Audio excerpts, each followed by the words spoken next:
അടിപൊളി ടേസ്റ്റോട് കൂടി ചിക്കൻ സ്റ്റൂവിന് വേണ്ടി ഒരു പാത്രത്തിലോട്ട് വെളിച്ചെണ്ണ ഒഴിച്ച് കൊടുത്ത് ഇതിലോട്ട് മഞ്ഞൾപ്പൊടി ഇട്ട് കൊടുക്കുക. ഇതിലോട്ട് 1.5 കിലോ ചിക്കൻ കഴുകി വൃത്തിയാക്കി ഇട്ട് കൊടുക്കുക. ആവശ്യത്തിന് ഉപ്പും കൂടി ഇട്ട് കൊടുത്ത് ഇളക്കി പകുതി വരെ ഇതിനെ വേവിച്ചെടുക്കുക.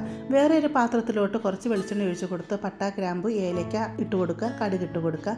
3-4 സവാള അരിഞ്ഞത്, വെളുത്തുള്ളി, ഇഞ്ചി, പച്ചമുളക് ഇതും കൂടി ഇട്ട് കൊടുത്ത് പകുതി വഴണ്ട് വരുമ്പോഴത്തേക്ക് 2 വലിയ ഉരുളക്കിഴങ്ങ്, 2 ക്യാരറ്റും ഇട്ട് അതും പകുതി വഴണ്ട് വരുമ്പോഴത്തേക്ക് 5 ടേബിൾ സ്പൂൺ മല്ലിപ്പൊടി, 1 ടീസ്പൂൺ ഗരം മസാലയും കൂടി ഇട്ട് പച്ച സ്മെൽ മാറുന്നത് ഇളക്കിയെടുക്കുക. ഇതിലോട്ട് 2 തക്കാളിയും കൂടി ഇട്ട് കൊടുക്കുക. എന്നിട്ട് വേവിച്ച് വെച്ച് ചിക്കൻ ഉണ്ടല്ലോ വെള്ളത്തോടു കൂടി ഇതിലോട്ട് ഇട്ട് കൊടുക്കുക. 1.5 ഗ്ലാസ് തിളച്ച വെള്ളം കൂടി ഇതിലോട്ട് ഒഴിച്ച് കൊടുക്കുക. എന്നിട്ട് അടച്ച് വെച്ച് നല്ലതായിട്ട് വേവിച്ചെടുക്കുക. വെന്ത് കഴിയുമ്പോഴത്തേക്ക് ഉരുളക്കിഴങ്ങ് പൊടിച്ചിട്ട് കൊടുക്കുക. ഇതിലോട്ട് ഫ്രോസൺ ഗ്രീൻ പീസ് ഇട്ട് കൊടുത്ത് 5 മിനിറ്റ് അടച്ച് വെച്ച് വേവിച്ചെടുക്കുക. ഇതിലോട്ട് ആവശ്യത്തിന് മല്ലിയില ഇട്ട് കൊടുക്കുക. അതുപോലെ 1/2 കപ്പ് വെള്ളത്തിലോട്ട് 5 ടേബിൾ സ്പൂൺ പാൽപ്പൊടി കലക്കിയതാണ്, അതും കൂടി ഇട്ട് കൊടുക്കുക. പാൽപ്പൊടി കലക്കി കഴിഞ്ഞ് കഴിഞ്ഞാൽ പിന്നെ ഇത് തിളക്കരുത് കേട്ടോ. ഇതിലോട്ട് എരിവിനനുസരിച്ച് കുരുമുളക് പൊടിയും 1/2 ടീസ്പൂൺ പെരിഞ്ജീരകം പൊടിയും കൂടി ചേർത്ത് കൊടുത്ത് ഉപയോഗിക്കാവുന്നതാണ്.